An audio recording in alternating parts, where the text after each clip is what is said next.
Buat kalian menonton video ini, kalian menjadi orang pertama yang mengetahui alur cerita Boruto Time Skip, di mana cerita Boruto semakin mendebarkan dan tentunya sangat menarik untuk dinikmati. Dan di video ini admin akan mencoba memberikan kalian alur cerita kira-kira apa yang terjadi pada chapter selanjutnya. Dan tentunya admin bersumberkan dari analisis dan kumpulan beberapa teori yang admin dapat. Kemudian admin jadikan dalam bentuk cerita agar kalian lebih nyaman untuk mendengarkan. Jadi langsung saja kita ke videonya, let's go. Sekedar info, jika kalian belum menonton video sebelumnya, admin sarankan tonton terlebih dahulu, agar cerita yang admin buat bisa kalian mengerti alurnya, dan ini adalah bagian kedua. Cerita dimulai dari kegentingan besar-besaran sudah terjadi di Konoha. Kawaki pun cukup kewalahan meladeni Sumeaka Code yang tidak pernah habis. Setelah itu, tiba-tiba Shikamaru menghubungi Kawaki lewat perantara jutsu Shintensin milik tim sensor. Shikamaru berkata, "Kawaki, bagaimana situasi yang sekarang? Apakah kau bisa menangani Sumeaka milik Code ini? Mereka tumbuh semakin banyak dan para warga sudah banyak menjadi korbannya, dan belum lagi, di depan desa, Boruto dan Code sudah menunggumu." Mendengar hal itu dari Shikamaru, Kawaki berkata, "Prioritasku saat ini adalah menghabiskan ancaman dari Sumeaka milik Code ini. Karena dari pengalamanku, semakin mereka dihancurkan, maka Sumeaka yang lebih kuat muncul menggantikan mereka. Dan ada satu hal yang ingin kukatakan padamu Shikamaru-san, bersiaplah untuk mendengar fakta buruk ini. Sumeaka yang barusan kami hadapi memiliki doujutsu Rinnegan di bola matanya, dan yang lebih parahnya lagi, mereka memiliki kehendak bebas, dan memiliki pemikiran atas diri mereka sendiri, bahkan dia bisa berbicara kepadaku walaupun hanya sebentar." Mendengar hal itu dari Kawaki, Shikamaru berkata, Apa-apaan itu? Apakah kau yakin dia memiliki mata Rinnegan? Sialan, situasi ternyata semakin merepotkan kalau begini. Aku tidak percaya kalau pecahan Kyuubi sekuat itu, bahkan bisa menggunakan doujutsu Rinnegan. Kalau begitu berhati-hatilah Kawaki, aku akan mengingatkanmu. Doujutsu Rinnegan itu adalah mata yang sangat berbahaya. Tingkatkanlah kewaspadaanmu terhadap hal itu. Jangan sampai mati Kawaki, kami mengandalkanmu. Setelah mendengarkan hal itu dari Shikamaru, Kawaki terbang menuju arah langit, untuk melihat pemandangan Konoha yang sudah penuh dengan Sumeaka milik Code. Saat itu Kawaki mengaktifkan mata milik Ishiki, dan ingin melakukan sesuatu. Tiba-tiba dari kejauhan Kawaki melihat pusaran angin besar di arah pertarungan Boruto dan Code. Kawaki merasa kalau terjadi sesuatu yang besar dalam pertarungan mereka. Tapi saat ini, prioritas paling utama Kawaki adalah menahan semua Sumeaka milik Code, karena dia tidak mau kejadian yang sama terulang kembali, seperti Himawari hampir menjadi korban dari serangan pasukan Kyuubi Code tersebut. Saat itu Kawaki sedang mempersiapkan dirinya untuk menggunakan jutsunya. Dia ingin mengeluarkan kekuatan besar untuk menghancurkan Sumeaka yang telah masuk ke Konoha dengan jumlah banyak. Kawaki menggunakan kubus raksasanya di setiap sisi desa, dan menjatuhkan kubus-kubus raksasa itu tepat di mana keberadaan posisi Sumeaka Code. Saat kubus-kubus tersebut dijatuhkan Kawaki, alhasil para Sumeaka yang ada di desa tumbang sekaligus akibat serangan Kawaki. Tapi, setelah Kawaki menggunakan teknik itu, dia langsung kehabisan cakra, karena mengeluarkan banyak kubus raksasa di setiap sisi desa. Tiba-tiba, ada Sumeaka yang bisa melompat tinggi dan muncul di belakang Kawaki yang sedang kelelahan akibat kehabisan cakra setelah menggunakan teknik tadi. Kawaki yang lengah harus dibuat kaget akan gerakan aneh Sumeaka itu. Tapi tiba-tiba Mitsuki datang menghancurkan Sumeaka yang ingin menyerang Kawaki.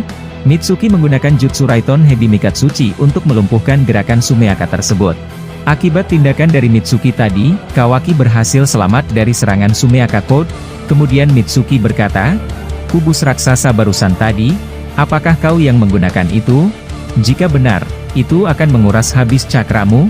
Mengeluarkan benda raksasa secara bersamaan dengan jumlah yang banyak, pasti cukup sulit bagimu, benar begitu Kawaki?" Mendengar hal itu dari Mitsuki, Kawaki menjawab, "Terima kasih Mitsuki.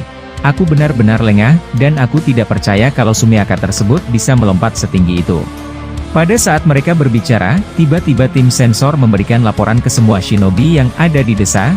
Tim sensor berkata, "Kami baru saja mendapatkan informasi penting mengenai Sumeaka atau monster Kyuubi buatan Code. Sumeaka tersebut memang tidak sekuat apa yang kita bayangkan, dan mungkin dari kalian hanya berpikir kalau mereka menang dari segi jumlah saja. Tapi, kalian dari sekarang harus berhati-hati. Kami mendapatkan laporan tentang situasi terkini. Beberapa shinobi Konoha menjadi korban akibat Sumeaka Code. Sumeaka tersebut dapat berubah menjadi pohon dan menghisap cakra korbannya. Dan satu lagi yang paling penting, jangan pernah terkena serangan apapun dari Sumeaka tersebut, walaupun hanya luka kecil.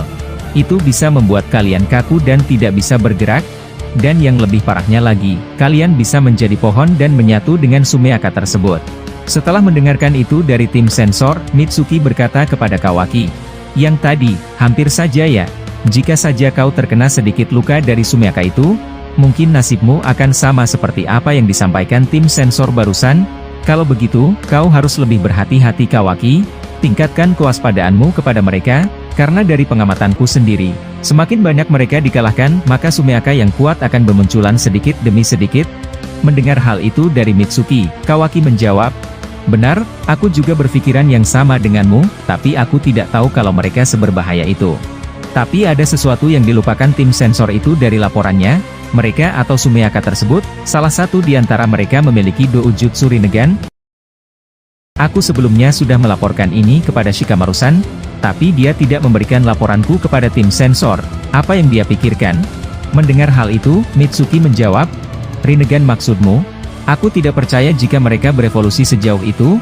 Mungkin saja Paman Shikamaru merahasiakan informasi ini agar para shinobi lainnya tidak gentar untuk berhadapan dengan Sumeaka Code." Mendengar hal itu dari Mitsuki, Kawaki menjawab, "Aku harap begitu, semoga saja. Tapi aku sedikit khawatir, mereka tidak berkurang sedikit pun. Yang aku khawatirkan sekarang adalah, pasukan Gyubi Code semakin lama semakin banyak masuk ke desa, dan menyerang shinobi Konoha. Sedangkan kita para shinobi memiliki batasan cakra saat bertarung. Apa ini maksud rencana dari Code melakukan ini semua?" Mendengar hal itu dari Kawaki, Mitsuki menjawab, "Entahlah, kemungkinan besar apa yang barusan kau sampaikan ada benarnya juga, tapi aku juga mendapatkan laporan, kalau Boruto dan Code ada di depan desa. Apa yang harus kita lakukan? Aku sudah menanti momen ini, aku bersumpah, akulah yang menghancurkan Boruto dengan tanganku sendiri." Mendengar hal itu, Kawaki menjawab, "Mengenai Boruto dan Code, aku rasa, saat ini kita tidak perlu ikut campur urusan mereka, prioritas kita tetap melindungi warga desa. Setelah ancaman dari Sumeaka mereda, aku akan langsung menghampiri reuni kecil kami. Jadi aku harap kita bisa menyelesaikan semua ini dengan cepat Mitsuki." Kemudian Mitsuki menjawab, "Aku harap kau tidak lupa apa perkataanku, aku mau kau mengizinkanku untuk membantumu melawan mereka, khususnya Boruto." Mendengar hal itu Kawaki menjawab, "Baiklah, lakukan sesukamu setelah semua di sini beres." Beralih ke sisi lain, Shikamaru yang sibuk di kantor Hokage-nya, didatangi oleh Kakashi. Melihat Kakashi masuk ke kantor Hokage tanpa mengetok pintu, Shikamaru berkata, "Kalau kau ingin memberikanku nasihat tentang kehidupan, aku rasa kau bisa membicarakannya minggu depan." Mendengar hal itu dari Shikamaru, Kakashi menjawab, "Hei, jangan begitu, kalau Naruto mendengarkan kalimat itu, dia pasti akan sedih melihatmu. Aku hanya ingin melaporkan sesuatu yang penting kepadamu, Tuan Hokage ke-8. Mendengar hal itu dari Kakashi, Shikamaru berkata, "Hentikan ucapanmu itu Rokudaima Hokage, kau terlalu formal sekali. Lagian, aku juga senang kau bisa muncul tepat di hadapanku setelah insiden ini terjadi. Jadi apa yang ingin kau katakan Rokudaima?" Kemudian Kakashi menjawab, "Aku hanya ingin mengatakan, kalau desa sebentar lagi akan hancur. Hanya itu yang ingin kukatakan padamu." Mendengar hal itu dari Kakashi, Shikamaru menjawab, "Apa? Kalau kau hanya ingin mengatakan itu, lebih baik kau keluar saja, dan pergi bantu para shinobi lainnya." Mendengar sentimen dari Shikamaru, Kakashi berkata, "Kau harus sadar Shikamaru, Naruto dan Sasuke sudah tidak ada di desa ini, dan yang terparahnya lagi, kita harus kembali dihadapkan dengan Gyubi. Apakah kau lupa seburuk apa Gyubi itu? Dan dia sudah masuk ke dalam desa dengan ukuran yang kecil." Mendengar hal itu, Shikamaru menjawab, "Jadi apa rencanamu? Apakah kau akan diam saja setelah tahu Konoha akan hancur?" Mendengar hal itu, Kakashi menjawab, "Mungkin ini hanya prediksiku sebagai jalan terakhir. Aku punya permintaan padamu, panggil Amado secepatnya, dan bawa dia ke ruang interogasi. Aku sangat penasaran isi kepalanya sebenarnya, banyak informasi yang masih dirahasiakan kakek tua itu."